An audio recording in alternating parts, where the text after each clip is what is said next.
I've often said that I wished people could realize all their dreams and wealth and fame, and so that they could see that it's not where you're going to find your sense of completion.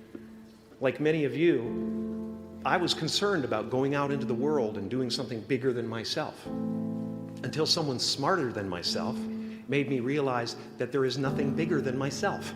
Now, fear is going to be a player in your life, but you get to decide how much. You can spend your whole life imagining ghosts, worrying about the pathway to the future, but all there will ever be is what's happening here, and the decisions we make in this moment, which are based in either love or fear. So many of us choose our path out of fear disguised as practicality. What we really want seems impossibly out of reach and ridiculous to expect, so we never dare to ask the universe for it. I'm saying I'm the proof that you can ask the universe for it.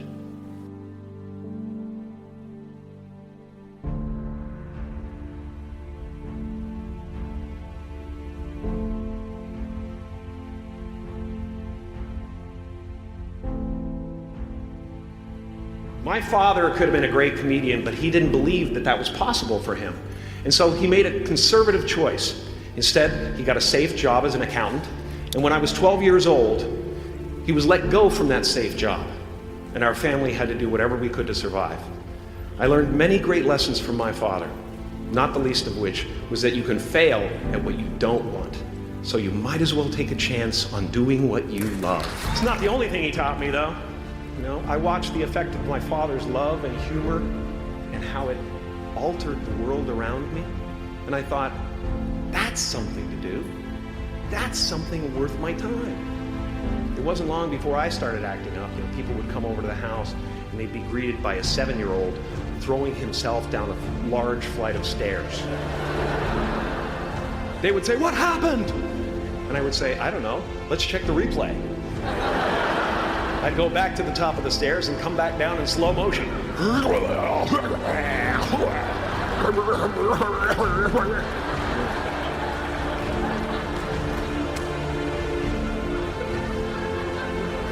It was a very strange household. My father used to brag that I wasn't a ham, I was the whole pig. And he treated my talent as if it was his second chance. When I was about 28, after a decade as a professional comedian, I realized one night in LA that the purpose of my life had always been to free people from concern, just like my dad. And when I realized this, I dubbed my new devotion the Church of Freedom from Concern. And I dedicated myself to that ministry. What's yours? How will you serve the world? What do they need that your talent can provide?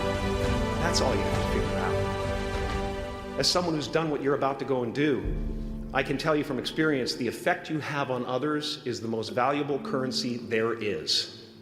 You are the vanguard of knowledge and consciousness, a new wave in a vast ocean of possibilities. On the other side of that door, there's a world starving for new ideas, new leadership. I've been out there for 30 years. It can be rough out there, but that's okay, because there's soft serve ice cream with sprinkles. I guess that's what I'm really trying to say here today. Sometimes it's okay to eat your feelings. Everything you gain in life will rot and fall apart, and all that will be left of you is what was in your heart. My choosing to free people from concern got me to the top of a mountain. Look where I am. Look what I get to do. Everywhere I go. I'm going to get emotional because when I tap into this, it really is extraordinary to me. I did something that made people present their best selves to me wherever I go. You can join the game, fight the wars, play with form all you want, but to find real peace, you have to let the armor go. Your need for acceptance can make you invisible in this world. Don't let anything stand in the way of the light that shines through this form. Risk being seen in all of your glory. We're not the avatars we create. We are not the pictures on the film stock. We are the light that shines through. All else is just smoke and mirrors, distracting, but not truly compelling. My soul is not contained within the limits of my body. My body is contained within the limitlessness of my soul. One unified field. Connect with someone special on Tinder. Because life doesn't happen to you, it happens for you. How do I know this? I don't, but I'm making sound, and that's the important thing. That's what I'm here to do. Sometimes I think that's the only thing that's important, really, you know?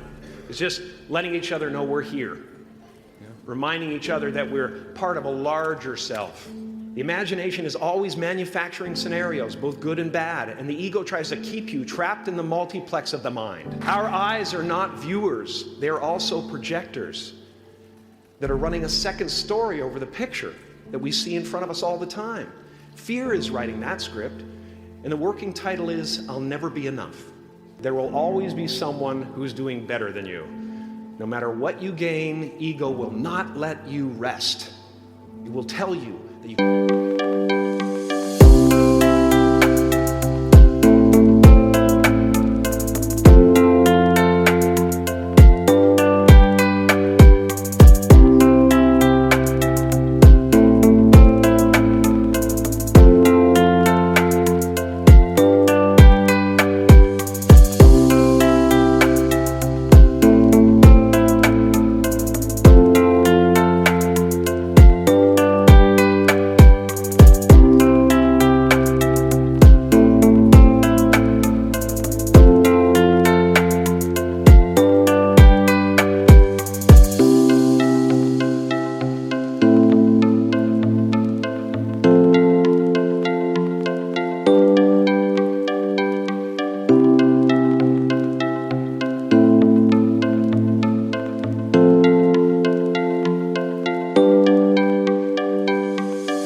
Stop until you've left an indelible mark on the earth, until you've achieved immortality. How tricky is this ego that it would tempt us with the promise of something we already possess? Relax and dream up a good life. I had a substitute teacher from Ireland in the 2nd grade that told my class during morning prayer that when she wants something, anything at all, she prays for it and promises something in return, and she always gets what she wants. Well, I'm sitting at the back of the classroom, you know, thinking, wow, my family can't afford a bike, you know. So I went home and I prayed for one. And I promised I would recite the rosary every night in exchange. Broke that promise. But 2 weeks later, I got home from school to find a brand new Mustang bike with a banana seat and Easy Rider handlebars. Yeah. From fool to cool. My family informed me that I had won the bike in a raffle that a friend of mine had entered my name in without my knowledge whatsoever. So that type of thing has been happening to me ever since.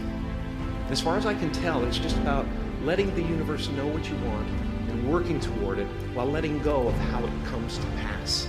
Your job is not to figure out how it's going to happen for you, but to open the door in your head.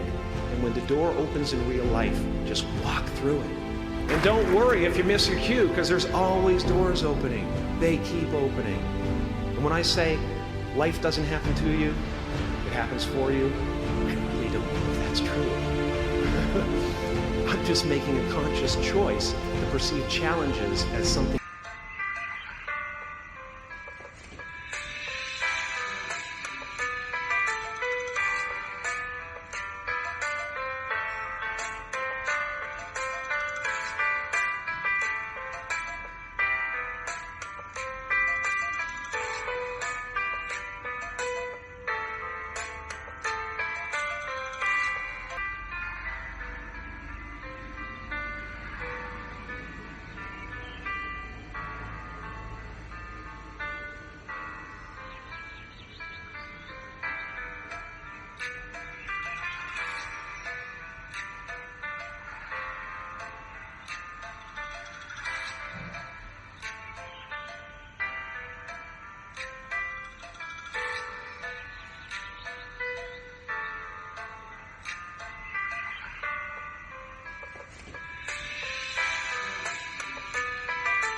beneficial so that I can deal with them in the most productive way.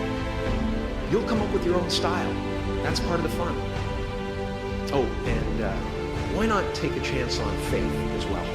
A chance on faith. Not religion, but faith. Not hope, but faith. I don't believe in hope. Hope is a beggar. Hope walks through the fire, and faith leaps over it. You are ready and able to do beautiful things in this world. And after you walk through those doors today, you will only ever have two choices: love or fear. Choose love, and don't ever let fear turn you against your playful heart.